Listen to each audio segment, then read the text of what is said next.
आज परम पावन दिवस बसंत पंचमी का है।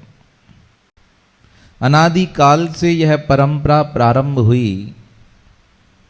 भगवान विष्णु के नाभि से श्री ब्रह्मा जी उत्पन्न हुए। ब्रह्मा जी को भगवान विष्णु ने आदेश दिया, सृष्टि बनाओ। अब भगवान ब्रह्मा जी ने सृष्टि बनाना प्रारंभ किया। अनेक लोग बना दिए, पर सब कुछ बनाने के बाद भी उन्हें आनंद नहीं आ रहा था। परेशान हो गए, क्या कमी है, क्या कमी है। पुनः स्तुति प्रारंभ की भगवान विष्णु की। विष्णु जी ने कहा, क्या हुआ?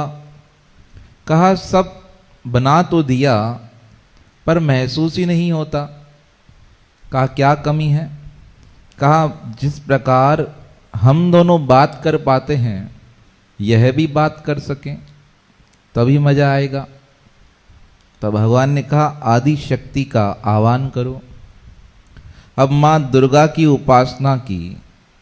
माँ दुर्गा को याद करने पर माँ भगवती वहां प्रकट हो गई। भगवती ने पूछा, क्या चाहिए?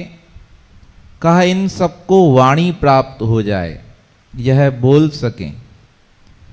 तब माता के शरीर से एक तेज निकला। एक हाथ में वीणा, एक में कमल, एक में पुस्तक, एक से आशीर्वाद। दिव्य देवी प्रकट हुई और उस देवी का नाम था सरस्वती। मां भगवती ने कहा, इनकी शरण में चले जाओ। अब भगवान विष्णु ने मां सरस्वती से कहा, अब आप कृपा कीजिए, सबके कंठ में निवास कीजिए, जिससे कि सबको वाणी प्राप्त हो जाए। तो जिस दिन माँ भगवती, माँ सरस्वती की कृपा से सबको वाणी प्राप्त हुई, वो दिन कौन सा था? बसंत पंचमी का। बसंत पंचमी के दिन ही सबको वाणी प्राप्त हुई। त्रेता युग जब भगवान श्री राम आए, कहते हैं माँ सीता से जब स्वयंवर हुआ, जब देखने पहुंचे, उस समय भी बसंत ही चल रहा था। बसंत का मौसम था और माँ सीता को पहली बार निहारा भगवान श्री राम ने। जब भगवान श्री राम सीता की खोज में निकले, शबरी के स्थान पर पहुंचे।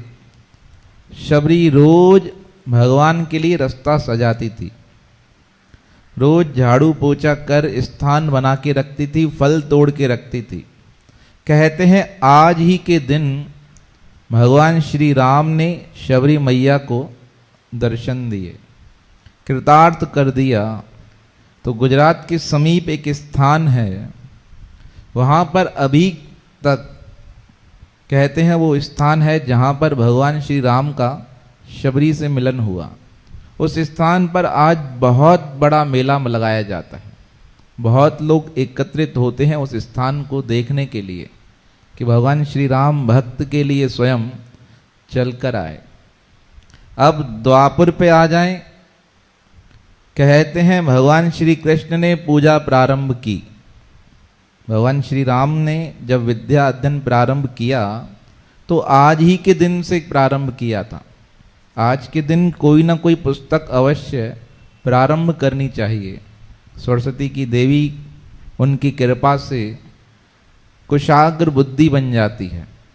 अब भगवान श्री कृष्ण बैठे थे, एक दिन घर के बाहर एक मुरली वाला आया, बांसुरी वाला बजा रहा था बांसुरी। भगवान श्री कृष्ण ने कहा, मुझे भी बजानी है। अब भगवान ने कहा, सिखाओ। तो सिखाने वाले ने सिखाया। अब भगवान से बजे नहीं पहली बार में। कहा, यह क्या, बांस का टुकड़ा और बज नहीं रहा है।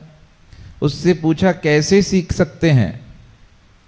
तो सिखाने वाले ने कहा, समय लगेगा। कहा, नहीं, मुझे जल्दी सीखनी है। कहा, जल्दी सीखनी है तो माता सरस्वती की कृपा हो जाए। अब घर के अंदर दौड़ कर आए। नंद बाबा से कहा, माँ सरस्वती कौन है? तो उन्होंने कहा, वो तो शास्त्रों की देवी है, विद्या की देवी है। कहा, उसकी पूजा करनी है। भगवान की लीलाएं बड़ी अटपटी थी।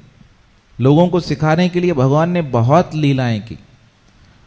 अब गोवर्धन की पूजा भगवान ने किस प्रकार चालू कराई, आप सबको पता है। स्वयं गोवर्धन पर्वत में बैठ गए और पूजा प्रारंभ करा दी। लोगों को ज्ञान देना था सरस्वती की पूजा का, भगवान ने अद्भुत लीला कर दी। कहा मुझे पूजा करनी है। कहा क्यों पूजा करनी है? कहा पूजा करूंगा, देवी माता प्रकट होगी, आशीर्वाद करेंगी और मुझे क्या आ जाएगी? बांसुरी बजाना आ जाएगी। जसोदा माता हंसने लगी। अब जिद पकड़ ली बालक ने। अब पूजा प्रारंभ हुई। अब भगवान से कोई छुपा हुआ है। अब मूर्ति की स्थापना हुई, पूजा प्रारंभ हुई। मूर्ति रखी थी इस प्रकार की, माता सरस्वती क्या कर रही है? आशीर्वाद दे रही है। अब भगवान कृष्ण के सामने क्या करे? आशीर्वाद दे। हाथ जोड़ लिए। मूर्ति ने अपना रूप ही, रंग ही बदल दिया। सब लोग देखकर हैरान। रखी थी एक हाथ में पुस्तक और आशीर्वाद वाला, और मूर्ति क्या कर रही है? हाथ जोड़कर खड़ी। सब हैरान थे, सोच रहे हैं क्या हो रहे हैं। अब माता सरस्वती कहे प्रभु जी आज्ञा दो, क्या करना है? भगवान कहे कि हमें बांसुरी बजाना आ जाए। कहा प्रभु आ जाएगा, पर मुझे शर्म आ रही है, आप मेरी पूजा कर रहे हो। भगवान ने कहा फिर आशीर्वाद कर दो जल्दी से, हम भी फ्री, आप भी फ्री। तो माता जी उठकर खड़ी हो गई। उठकर खड़ी हो गई। माता ने कहा प्रभु आपको बिना प्रयास के ही हमारी कृपा से क्या आ जाएगी? मुरली बजानी आ जाएगी। और ऐसी मुरली की तान छेड़ोगे जो सारा जगत सुनेगा, वो आपके पीछे पीछे दौड़ता हुआ, चलता हुआ आपके पास आ जाएगा। अब इस प्रकार कहा माता जी ने, तो माता जी तो जाने लगी। तो जो और लोग खड़े थे ना, वो कहने लगे माता जी हमें भी तो आशीर्वाद देकर जाओ। तो माता ने कहा तुम्हें आशीर्वाद की आवश्यकता है ही नहीं, क्योंकि जगत के नियंता, जगत के पालक सदैव तुम्हारे साथ हैं। और जब जब यह मुरली बजाएंगे तुम इनके पास स्वतः ही खिंचे चले आओगे। यह मेरा आशीर्वाद तुम्हारे साथ है। इससे अधिक आशीर्वाद और क्या चाहिए? अब भगवान को वह विद्या प्राप्त हुई। वह दिन कौन सा था? बसंत पंचमी का। अब कलयुग में आ जाए, वही परंपरा बड़ों के द्वारा चलाई गई। कहते हैं आज ही के दिन पृथ्वीराज चौहान ने मोहम्मद गौरी को मार दिया था। मोहम्मद गौरी से 16 बार लड़ाई हुई। पृथ्वीराज जीतते रहे, पर धर्म के पक्के थे ना, वो शरण में आता और उसे क्षमा कर देते, माफ कर देते। 17 बार हार गए और वो सम्राट को लेकर अफगानिस्तान चला गया और उसने दोनों आंखें निकलवा दी पृथ्वीराज की। यह फर्क था हिंदू धर्म में और अन्य धर्मों में। हिंदू धर्म में शरणागत को क्षमा किया जाता था, नियत थे पर वार नहीं किया जाता था। अब मोहम्मद गौरी लेकर गया और आंखें निकलवा दी। तब पृथ्वीराज जी का एक सेवक उनके स्थान पर पहुंचा। कहा गौरी से राजा बहुत होशियार है, शब्द भेदी बाण चलाता है, जहां से शब्द उठेगा वहीं तीर चलाएगा। अब राजा ने कहा दिखाओ करतब। अब करतब दिखाया गया तो ऐसा बाण चलाया पृथ्वीराज जी ने। अपने सेवक की आवाज सुनकर मोहम्मद गौरी बहुत ऊपर बैठा था और ऐसा तीर चलाया जाकर सीधा गौरी की छाती में लगा। आगे जहर लगा हुआ था और जीवन लीला समाप्त हो गई। वो दिन भी था आज का बसंत पंचमी का। तो हमारे राजस्थान में तो पृथ्वीराज जी को भगवत स्वरूप करके माना जाता है, वहाँ उनकी पूजा की जाती है। मैं भी नरेश कुमार जी को बता रहा था, हमारे जयपुर में राजस्थान की तरफ या आप कहेंगे यूपी की तरफ आज से ही होली प्रारंभ हो जाती है। वहाँ पे झूले लगने, फूलों की होली, रंगोली बहुत चलती रहेगी। जब तक होली होगी ना तब तक मनाते जाते हैं। अभी स्वामी जी जाते हैं अलग अलग स्थानों पर, हर स्थान पर फूलों की होली मनाई जाएगी। बसंत पंचमी से यह प्रारंभ हो जाता है, प्रकृति में आनंद आ जाता है। मीराबाई बैठी थी एक दिन वृंदावन में, भगवान से कहा यह बसंत का दिन है पर सब खुशियां मनाते हैं, मुझे तो कुछ ऐसा अनुभव कराओ। तब राधा दामोदर जो मंदिर है उसके नज़दीक माँ मीरा जी का निवास था, वहीं रहती थी। कहते हैं राधा दामोदर मंदिर से भगवान बाहर आ गए और मीरा जी से कहा चलो तुम्हें एक चीज दिखा कर आते हैं। अब मीरा जी गई तो जिस वंशी वट के नीचे भगवान ने प्रथम बार बंसी बजाई थी ना, वो स्थान दिखाया। मीरा जी ने कहा यह क्या है? कहा यहाँ बैठकर हमने माँ सरस्वती का पूजन कर माता से विद्या प्राप्त की थी, तो कलयुग में प्रकट होकर भगवान ने पुनः किसका मान बढ़ाया? आज के पावन दिन का मान बढ़ा दिया। तो ऐसी माँ सरस्वती भगवती का आज परम पावन दिन है। स्वामी सर्वानंद महाराज जी तो इतनी महिमा करते थे कि उनकी एक संपूर्ण कैसेट है और 1.5 घंटे की है, उसमें सिर्फ बसंत की महिमा की है। कहा यह जीवन भी बसंत है, इस बसंत को क्या करना है? सफल बना देना है। कहा जिस प्रकार बसंत में प्रकृति खिल जाती है ना, उसी प्रकार अपने जीवन को महका देना है और परमात्मा तक पहुंच जाना है। तो यह बसंत का मौसम जीवन में खुशियां लेकर आए।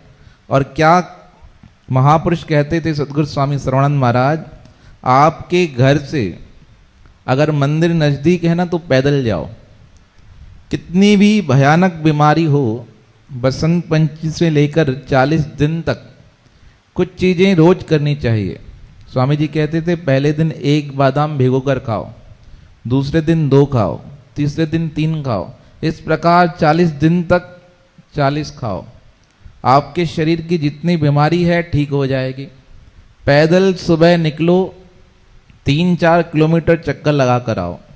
रात्रि को सोते समय स्वामी जी कहते थे बादाम रोगन होता है ना, बादाम का तेल, वो यहाँ मस्तिष्क पे लगाओ। वैसे तो गर्म होता है पर इस मौसम में फायदा करता है, शरीर को ठीक कर देगा। आचार मत खाओ और तीखी चीज मत खाओ। यह 40 दिन चाय और कॉफी छोड़ दो। आजकल होना कठिन है, हम तो जो सुना है वो बता रहे हैं आपको। स्वामी जी सर्वानंद महाराज जी एक बहुत अच्छी बात कहते थे। कहा एक बार सत्संग किया हमने, स्वामी जी बता रहे थे, कहा हमने कहा चाय छोड़ दो। कहा प्रेमी उठा, कहा सही प्राण कड़ी हटो पर चाय न चढ़ाओ। स्वामी जी के सत्संग में स्वामी जी ने बोला प्राण ले लो पर, कहा सर चाय का चस्का ऐसा है जिसको लग गया सो लग गया। कहा पर 40 दिन छोड़ देनी चाहिए। इससे क्या होता है, जीवन में एक स्फूर्ति आती है, तेज आता है। तो जितना हो सके करना चाहिए। अब आपको कहें पैदल चलकर आओ तो आप आधे रास्ते से गायब हो जाएंगे, तो आप भले कार में आओ, नियम बनाओ। जयपुर में तो माताएं क्या करती हैं, आज से लेके चैत्र मेले तक जो नज़दीक हैं 4-5 किलोमीटर में पैदल आती हैं। फिर सुबह 4:30-5 बजे उठकर 6-6:30 बजे निकलती हैं ग्रुप बनाकर, 7-8 तक दरबार आकर सेवा करके फिर वापस चली जाती हैं जब तक चैत्र मेला हो। फिर पल्लव पड़ता है, फिर उनका समाप्त। फिर कहती हैं अब जो नियम होगा वैसे आएंगे। अब आप भी प्रयास करो, कोशिश करो, बाकी तो सद्गुरु स्वामी टेऊराम महाराज जी कृपा करेंगे। यह बसंत का महीना, यह बसंत पंचमी का दिन जीवन में अपार खुशियां लेकर उपस्थित हो, यही हमारी मंगलमय शुभकामना है। बोल सद्गुरुदेव भगवान।